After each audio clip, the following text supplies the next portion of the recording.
KTO Radio présente À haute voix, la lecture intégrale des œuvres spirituelles majeures. Aujourd'hui, Le chemin de perfection de Thérèse d'Avila.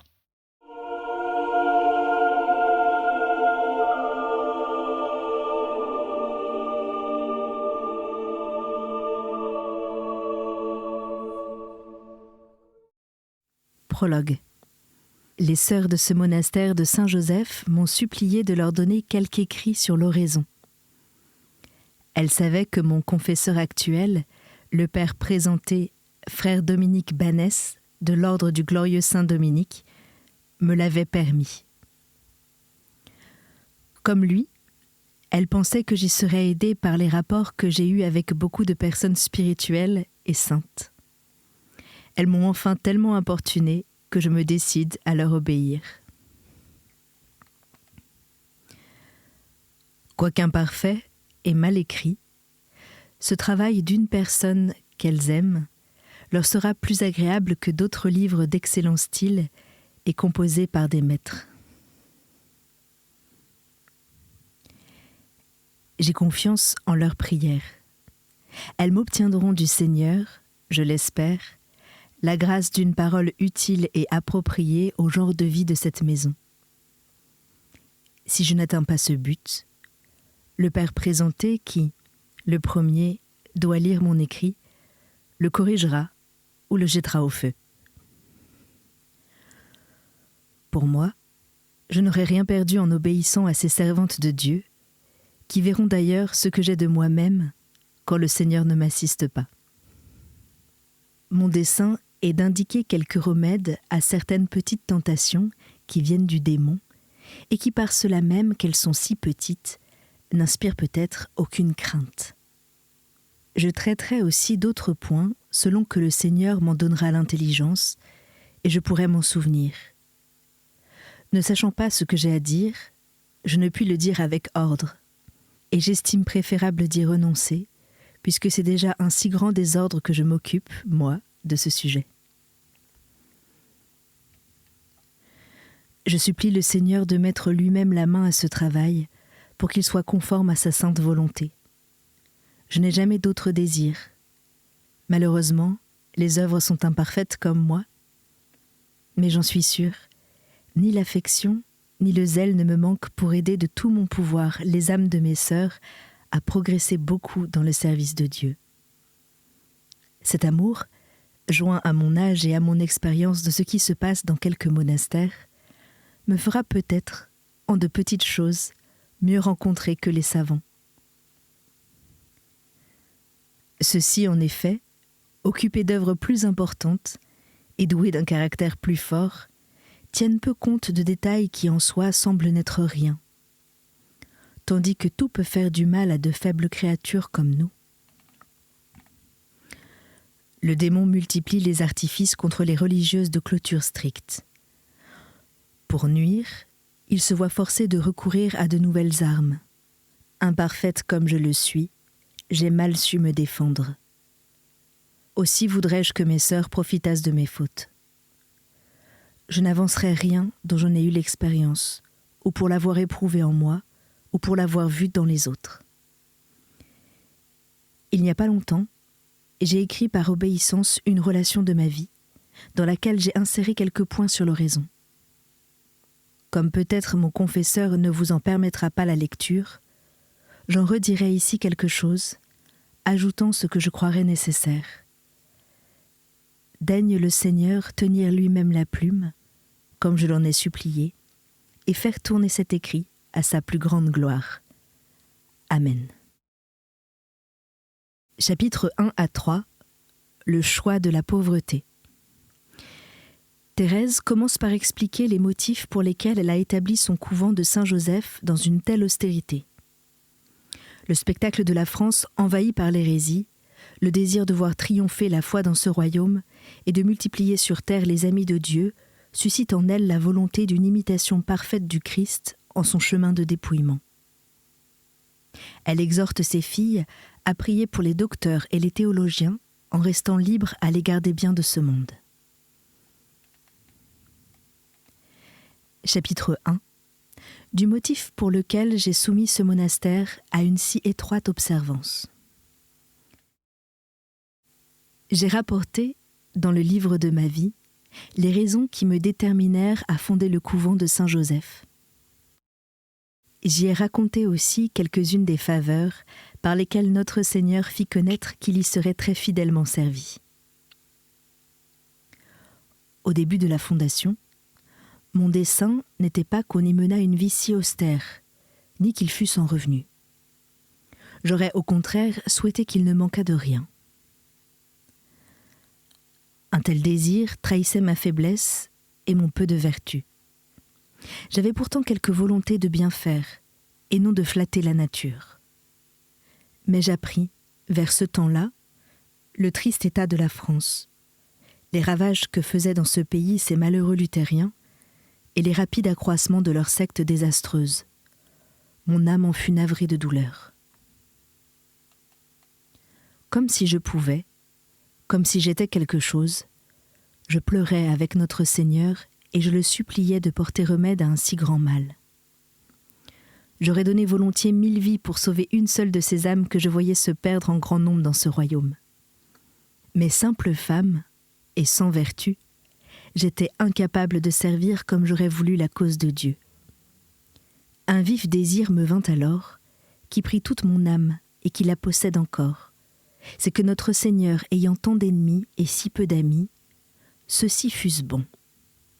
Ainsi je résolus de faire le tout petit peu qui était en moi, c'est-à-dire de suivre les conseils évangéliques avec toute la perfection possible et de porter les quelques religieuses réunies ici à embrasser le même genre de vie. Je fondais ma confiance en la grande bonté de Dieu, qui ne manque jamais d'assister ceux qui renoncent à tout pour lui. J'espérais aussi qu'avec des compagnes aussi parfaites que je les voyais dans mes désirs, mes défauts seraient couverts par leur vertu, de sorte que je pourrais encore contenter Dieu en quelque chose.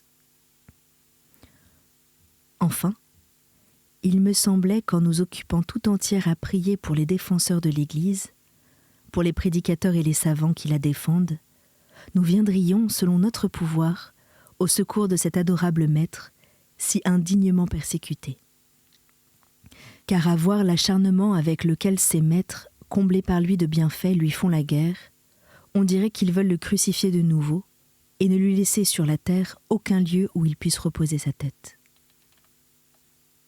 Ô mon Rédempteur, mon cœur ici n'en peut plus. Que sont devenus les chrétiens de nos jours? Faut-il que ceux dont vous avez le plus à souffrir soient ceux-là même qui vous doivent davantage, ceux que vous favorisez, ceux que vous choisissez pour amis, ceux que vous prenez pour compagnons et à qui vous communiquez par les sacrements? Ne sont-ils donc pas satisfaits des tourments que vous avez endurés pour eux? Certes, mon Seigneur, ce n'est pas un sacrifice aujourd'hui de s'éloigner du monde, puisqu'il vous est si peu fidèle, que pouvons-nous en attendre? Méritons-nous par hasard un meilleur traitement? Avons-nous fait plus que vous pour qu'il nous garde son amitié?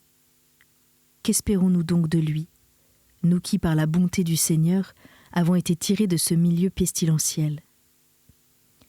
Déjà ces mondains appartiennent aux démons. Ils ont mérité par leurs œuvres un juste châtiment. Et ce qu'ils ont gagné à ces plaisirs, c'est un feu éternel. Qu'ils y aillent donc, bien que mon cœur se fende à la vue de tant d'âmes qui se perdent. Ce n'est pas leur damnation qui m'afflige le plus, c'est que chaque jour, le nombre des réprouvés s'augmente encore. Ô mes sœurs en Jésus-Christ, joignez-vous à moi pour demander cette grâce au divin Maître. C'est dans ce but qui vous a réunis ici. C'est là votre vocation. Ce doivent être là vos affaires, comme vos désirs. C'est pour ce sujet que doivent couler vos larmes. Enfin, c'est là ce que vous devez demander à Dieu. Non, non, mes sœurs, ce ne sont point les affaires du monde qui doivent nous occuper.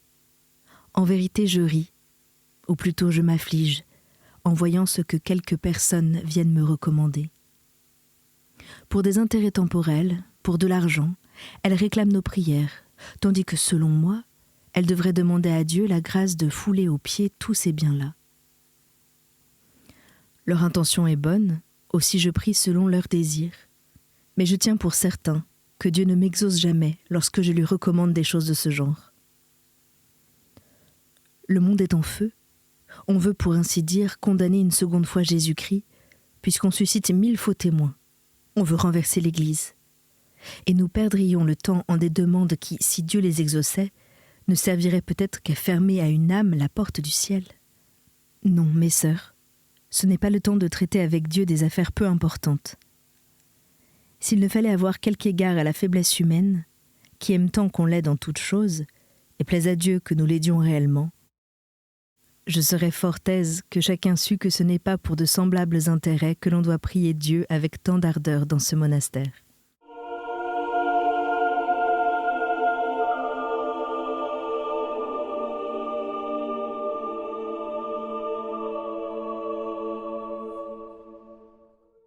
Chapitre 2. Il ne faut pas se mettre en peine des nécessités corporelles. Excellence de la pauvreté. Ne pensez pas, mes sœurs, qu'en négligeant de contenter les gens du monde, vous deviez manquer du nécessaire. Je vous assure, moi, que si jamais vous essayez de vous procurer ce nécessaire par des artifices humains, vous mourrez de faim, et ce sera justice. Tenez les yeux élevés vers votre époux. C'est lui qui se charge de votre entretien. Qu'il soit content de vous. Et ceux qui vous sont le moins affectionnés s'empresseront, malgré eux, de subvenir à vos besoins, comme vous en avez l'expérience. Et si en travaillant à contenter notre Seigneur, vous veniez à mourir de faim, je dirais, bienheureuses les carmélites de Saint-Joseph. Pour l'amour de Dieu, n'oubliez jamais ceci. Puisque vous avez renoncé à avoir des revenus, renoncez aussi aux sollicitudes matérielles, autrement tout est perdu. Que ceux qui, par la volonté de notre Seigneur, possèdent des revenus, s'en occupent, ce soin est légitime et conforme à leur état. Mais pour nous, mes sœurs, il y aurait de la folie. Autant vous rêvez du bien d'autrui, ce me semble, que de s'arrêter à imaginer la jouissance de ceux qui ont ces biens. D'ailleurs, ces sollicitudes n'inspirent point aux personnes qui ne l'ont pas, la volonté de nous faire l'aumône. Abandonnez-vous à celui qui peut mouvoir les cœurs, au maître des richesses et des riches. Par son ordre, nous sommes venus ici. Les paroles sont véritables, elles se réaliseront. Le ciel et la terre passeront avant qu'elles manquent de s'accomplir. Soyons-lui fidèles, et il nous sera fidèle. Et si un jour il ne l'était pas, ce sera, n'en doutons point, pour notre plus grand bien. Ainsi, laisse-t-il mourir les saints pour sa cause, afin d'accroître leur gloire par le martyre. Quel heureux échange d'en finir vite avec la vie pour aller jouir du rassasiement éternel. Voyez, mes sœurs, je pense surtout, en vous donnant ces avis, au temps qui suivra ma mort, et c'est pour cela que je vous laisse par écrit, car tant que je serai en ce monde, je ne manquerai pas de vous les rappeler. Je sais par expérience combien l'on gagne à les mettre en pratique. Moins nous avons, moins j'ai de soucis. Et notre Seigneur sait que j'éprouve plus de peine quand nous avons du superflu que si nous manquons du nécessaire. Encore ne saurais-je dire que nous ayons été dans la nécessité, tant Dieu est prompt à venir à notre secours. Ce serait tromper le monde que d'avoir d'autres sentiments. En effet, nous passerions pour pauvres, et nous ne le serions qu'à l'extérieur, sans l'être d'esprit. Je m'en ferais conscience, parce que selon moi, nous serions alors comme des riches qui demandent l'aumône. Dieu veuille nous préserver d'une pareille faute, car dans les monastères, où l'on se laisse aller à ces soins trop empressés d'attirer des charités, on finira par en contracter l'habitude. Dès lors, il pourra se faire que l'on demande ce qui n'est pas nécessaire, et peut-être à des personnes qui se trouvent dans un plus pressant besoin. À la vérité, ces personnes ne peuvent que gagner à ces dons, mais les monastères y perdent. Je prie Dieu, mes filles, de ne pas permettre que cela vous arrive. Et si cela devait être, j'aimerais encore mieux que vous eussiez des revenus. Ainsi que votre esprit ne s'abandonne en aucune manière à ses préoccupations concernant le temporel, je vous demande cette grâce en aumône et pour l'amour de Dieu. Mais si ce malheur arrivait dans cette maison, alors la moindre des sœurs devait élever des cris vers notre Seigneur et représenter humblement à la prieure qu'elle est hors du vrai chemin et qu'une pareille infidélité amènera peu à peu la ruine de la véritable pauvreté. J'espère de la bonté du divin Maître que cela n'aura point lieu et qu'il n'abandonnera pas ses servantes. Et si cet écrit exigé par vous devenait inutile pour d'autres motifs, il servira du moins à réveiller les sentiments que vous devez avoir sur la pauvreté. Croyez-le, mes filles, Dieu m'a donné, pour votre bien, quelque intelligence des avantages refermés dans cette sainte vertu. Ceux qui la pratiqueront les comprendront, mais non pas peut-être autant que moi, car Dieu me les a montrés à une lumière d'autant plus vive que j'avais été folle d'esprit, au lieu d'être pauvre d'esprit, comme ma profession m'y engageait.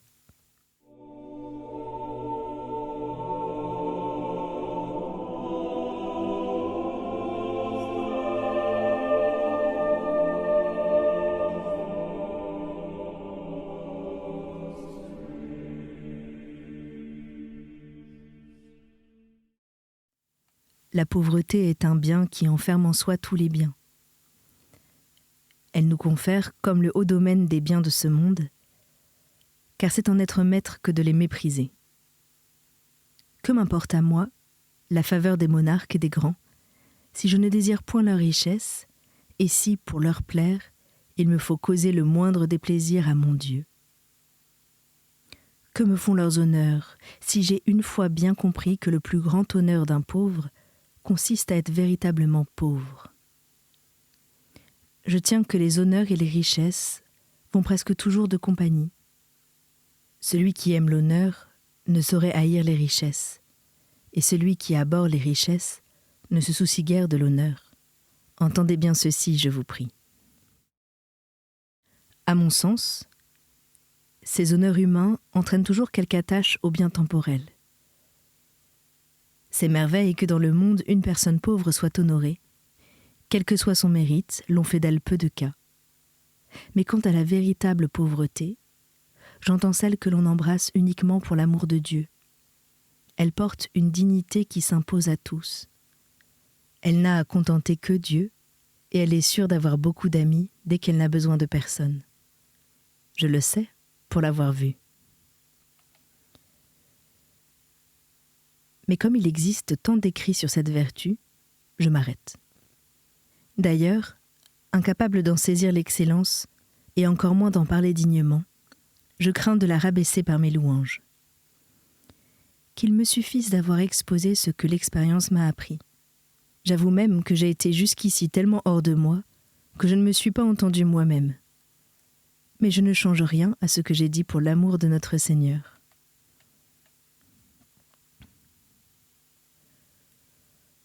Songez que nos armes sont la sainte pauvreté.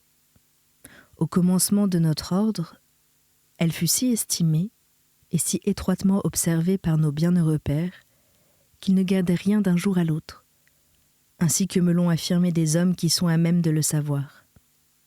Puisqu'à l'extérieur, la pauvreté chez nous est moins austère. Faisons effort pour qu'elle soit parfaite à l'intérieur. Nous n'avons que 2 heures à vivre. Et puis, quelle récompense! Mais quand il n'y en aurait point d'autre que de suivre un conseil de notre Seigneur, quel salaire pour nous que le bonheur d'imiter en quelque sorte ce divin Maître! Voilà les armes que l'on doit voir sur nos bannières. Que le plus cher de nos vœux soit de garder la pauvreté intacte, dans nos demeures, dans nos vêtements, dans nos paroles et beaucoup plus dans nos pensées. Tant que vous tiendrez cette conduite, ne craignez point de voir déchoir la régularité qui règne dans cette maison. Sainte Claire appelait la pauvreté et l'humilité les 2 grands murs de la vie religieuse, et elle souhaitait en enclore ses monastères. En effet, que la pauvreté soit bien observée, elle sera, tant que pour l'honneur du couvent que pour tout le reste, un bien plus ferme rempart que la magnificence des édifices. Gardez-vous, mes filles, d'élever ces bâtiments superbes, je vous le demande pour l'amour de Dieu et par le sang de son Fils. Si cela vous arrivait, mon vœu que je forme en conscience est qu'il s'écroule le jour même où il serait achevé. Ce serait très mal, mes filles, de bâtir de grandes maisons avec le bien des pauvres. Dieu nous en préserve. Nos maisons doivent être petites et pauvres. Ressemblons en quelque chose à notre roi. Il n'a eu en ce monde que l'étable de Bethléem où il est né, et la croix où il est mort. 2 demeures, celle-là, et il ne pouvait y avoir que bien peu d'agréments. Quant à ceux qui aiment les vastes constructions, ils savent ce qu'ils font, et ils ont sans doute des intentions saintes. Mais pour 13 pauvres petites religieuses, le moindre coin suffit. Ayez, je le veux, un enclos, et dans cet enclos, quelque ermitage où chacune de vous puisse aller prier seule. Je dis même qu'à cause de l'étroite clôture où vous vivez, cela vous est nécessaire, et j'ajoute que la solitude de ces ermitages favorise le recueillement de la prière et contribue à la dévotion. Mais des édifices vastes, ou quelque ornement recherché, Dieu nous en préserve. Ayez sans cesse présente à l'esprit cette pensée, que tout doit s'écrouler au jour du jugement. Et qui sait si ce jour n'est pas proche ?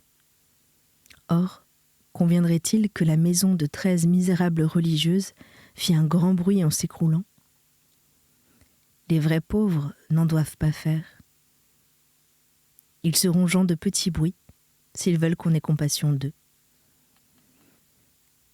Quelle joie pour vous, mes filles, si quelqu'un se délivrait de l'enfer par une aumône qu'il vous aurait faite.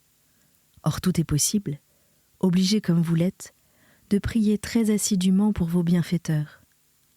Toute aumône nous vient sans doute du Seigneur, mais il veut que nous en sachions gré à ceux par qui il nous l'a fait.